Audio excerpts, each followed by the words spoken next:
Hi, and welcome to day one of probability. We're going to start out with counting principle and some vocabulary words that you should be familiar with. The outcome is the result of an event. The sample space is a set of all possible outcomes. The event is a subset of the sample space. We have dependent events, and that depends on the previous outcome. For example, without replacement. And independent events does not depend on the previous outcome. An example would be with replacement. And then we actually have the counting principle. And that says if one activity can occur in any of m ways, and a second activity can occur in any of n ways, then both activities can occur in the order given in m times n ways. So for our first example, in a debate club there are 12 boys and 15 girls. In how many ways can a boy and a girl be selected to represent a club at a meeting? And then B, are the selection of a boy and the selection of a girl dependent or independent? So for part A, we have 12 boys times 15 girls, and 12 times 15 is 180. Part B, is this independent or dependent? Well, it doesn't matter if I choose a boy or a girl and then the next one, so it's not dependent, so therefore it must be independent.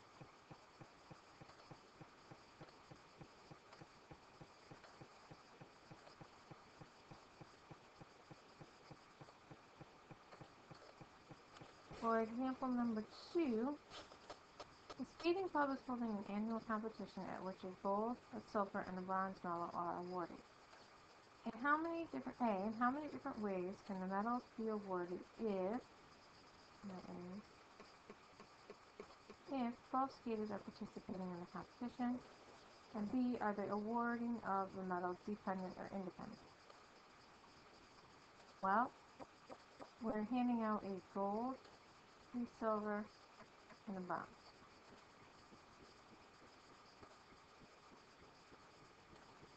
There's gold, there's silver, and there is bronze. I have 12 total skaters. That means I can have 12 gold times 11 silvers times 10 bronze. Okay, meaning I have 12 skaters to choose from for gold, and I choose one, and then I'm down to 11 skaters to choose from for silver. I choose one, and then I go to the bronze, and I have 10 left to choose from. And when I multiply this out, I get 1,320.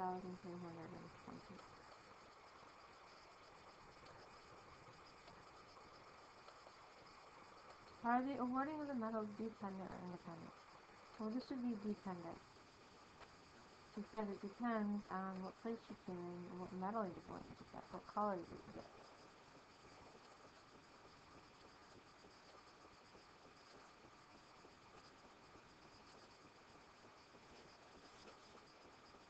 Okay, next we have permutations and combinations. First, we're going to talk about a permutation. A permutation is an arrangement of objects in a specific order. Okay, say specific order, which means order matters.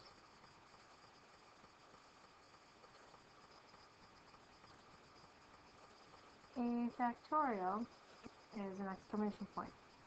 So if we have n factorial, that means starting with n, and then counting backwards to 1, and you multiply all the terms together. So it's n times n minus 1 times n minus 2 times n minus 3 times the p times 2 times 1. And then we have what we call permutation notation. And I'm not going to make you memorize the formulas, you can use your calculators to do it. So it's n factorial over n minus r factorial.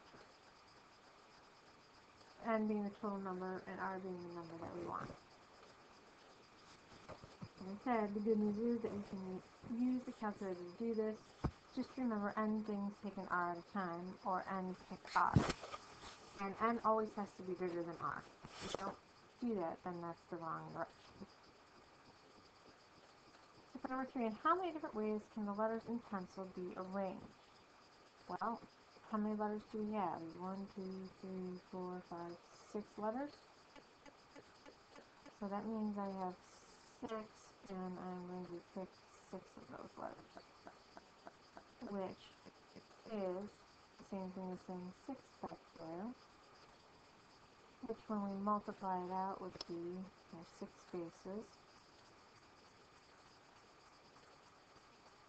That's 6, 6 1 for the first one, 5, 4, 3, 2, 1. And when I multiply those all together, there are 720 ways that those letters in the pencil can be arranged.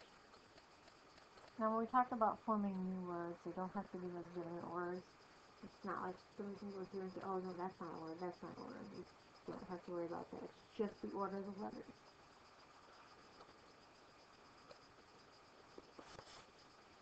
For number 4, in how many different ways can the letters of the word of pencil be arranged if the should be first.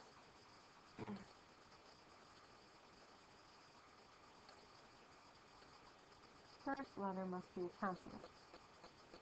Well, I have 1, 2, 3, 4 consonants and 2 vowels. So how this works out, we have 6 different ways, 6 different letters. So I have 4 to choose from for the first letter, because it has to be a consonant and there's only 4 to choose from. I pick them, which is 4,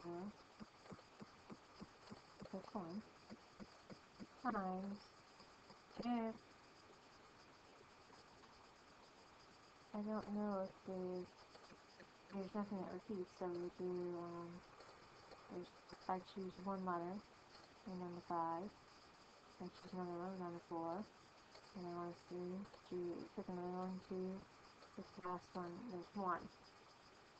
And when we say words, we're using the term loosely, it's just an arrangement of the letters. So when I multiply this all out, let's see, I should be times 5, pick 5, I would get 480 ways of the letters to be arranged.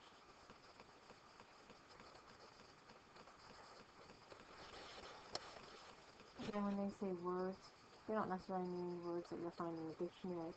It's just a arrangement of the letters. Then we have permutations with repetition. In how many ways can the letters of Mississippi be arranged? Well, we need to look at the word Mississippi. There are 11 total letters in the word Mississippi. It's 11 factorial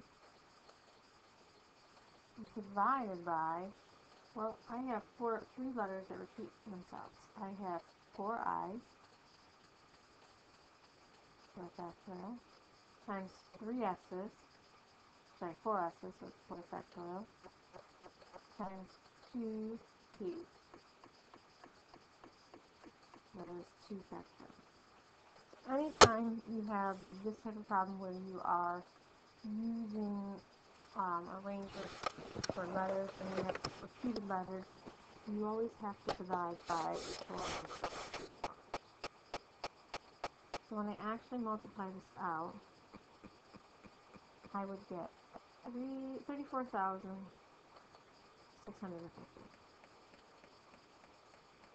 And to actually put that in on my calculator, I would do 11 factorial divided by, and then I need to put parentheses around my whole denominator. So 4 factorial 4 factorial, 2 factorial. And the factorial button is in, on the graphing calculator is in, if you hit the math button, and then you arrow over to PRV, that brings up the probability menu. And it's, I don't know if it's first or second choice. It's right there on the calculator. If you have this assigned to the calculator, all you need to do is the button. Okay, for number 6. Colleen is lining up these planar nexus. She has a total of 36 beads and 32 of them are identical. How many different arrangements of the 36 beads can she make? Well, we have a total of 36, and then 32 of them repeat, so you have to divide by 32 factorial. And then when I put that in on the calculator, I would get 1,413,720 different arrangements that she could make of the beads.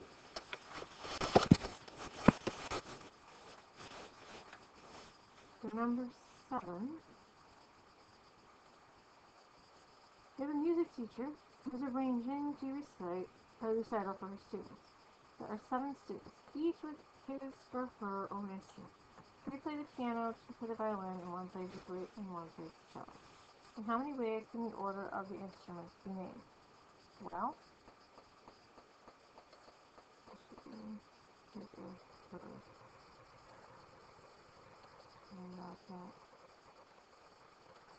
okay, I have 7 total instruments, but I have 2 that play the violin and 3 that play the piano. So just like up above, when my letters are repeated, my instruments are repeated, so it's still considered a repetition. And when we actually go and multiply this all out, we would get 420 different ways. Again, for the calculator, it's 7 factorial, divided by parentheses, 2 factorial, 3 factorial. And that last page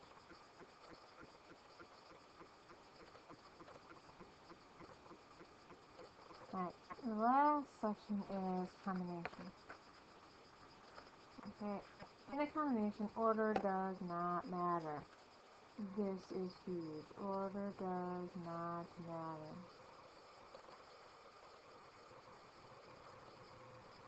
The good news is that we can just use the calculator to do this. Remember, n things taken out at a time, n choose r. Okay?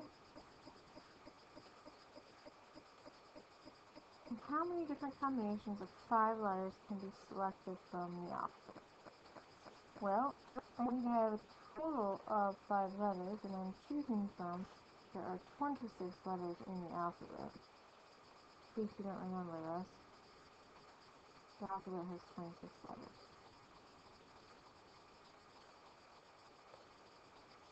So how many different combinations of 5 letters can be selected from the alphabet?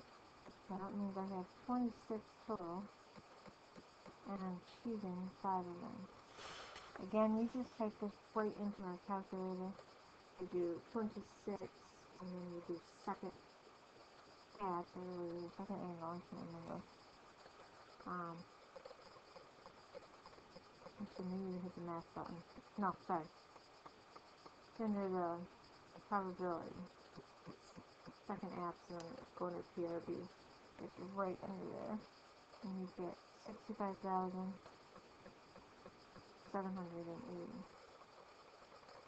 different ways. For number 9, how many different combinations of 5-letter words can be drawn from the alphabet if 3 are consonants and 2 are vowels? Well, how many can you total?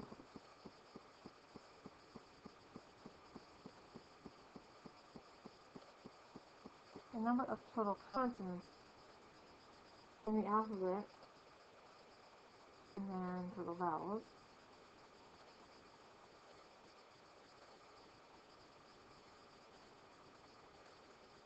okay, there are a total of 21 consonants and 5 vowels.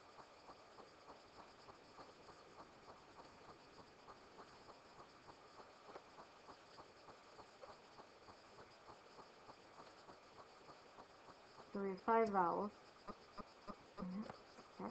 That's 5 vowels.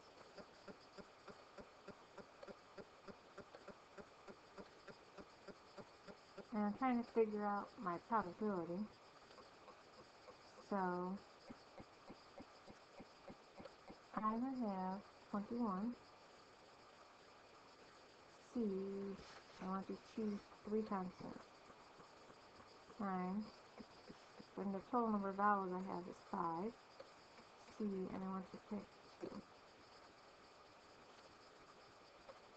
When I put that into the calculator, I get 1,330 times 10. So I put each combination individually.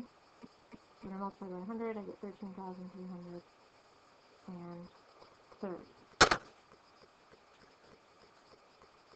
Okay, it's just easier if you put them in individually than it is to try to do it all at once. That way you're not making any mistakes. Okay, so this was probability. The counting principle, we just multiply. Permutations, where order does matter, and combinations, where order does not matter. And one thing you need to think about is you have a combination on your lots at school. The order matters. Therefore, it should be lots of permutations, not lots of combinations. Alright, so we'll see you tomorrow night for day 2.